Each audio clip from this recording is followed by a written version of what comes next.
Assalamualaikum warahmatullahi wabarakatuh. Perkenalkan, nama saya Yuyunir Kurniawan, NIM 20040301012, Prodi Teknik Informatika. Di sini saya akan mempresentasikan tugas pendidikan agama Islam yang bertemakan pernikahan dalam perspektif Islam. Nikah dalam perspektif hukum Islam. Peraturan-peraturan yang berkenaan dengan hal privat seperti pernikahan dan masalah keperdataan lainnya diatur sedemikian rupa untuk mencapai tujuan dari hukum itu sendiri. Oleh karena itu, betapa pentingnya kedudukan hukum dalam tatanan sosial. Begitu juga halnya dalam konsep perkawinan. Untuk menertibkan dan menjaga serta melindungi hak-hak bagi manusia, perlu dilakukan kodifikasi hukum yang bersifat formal, agar memiliki kekuatan hukum yang dapat menjamin tiap individu. Khususnya dalam pernikahan ini mencakup hal privat yang sangat urgen sekali dilindungi.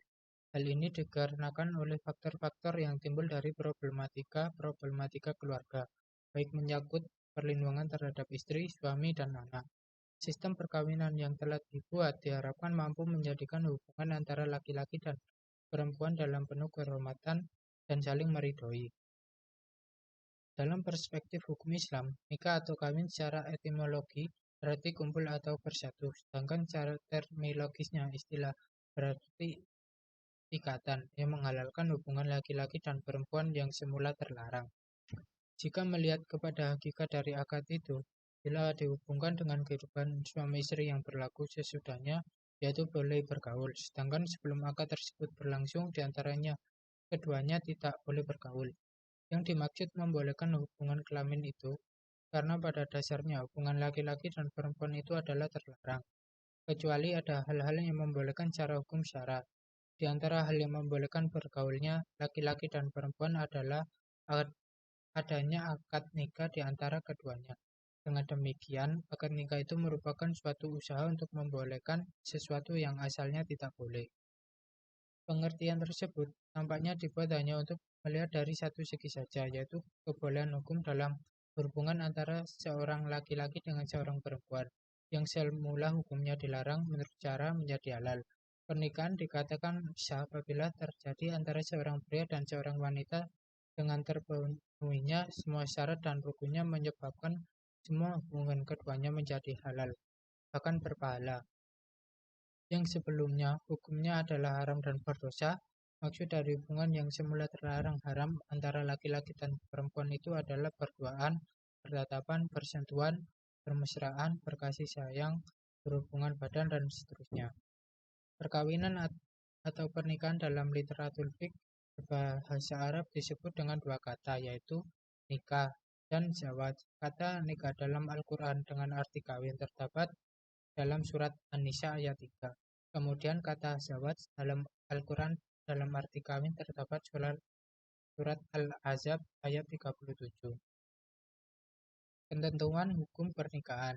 Dalam hal pernikahan meskipun dianjurkan namun ada beberapa hukum yang harus diperhatikan bagi siapa saja nikah itu diperuntukkan.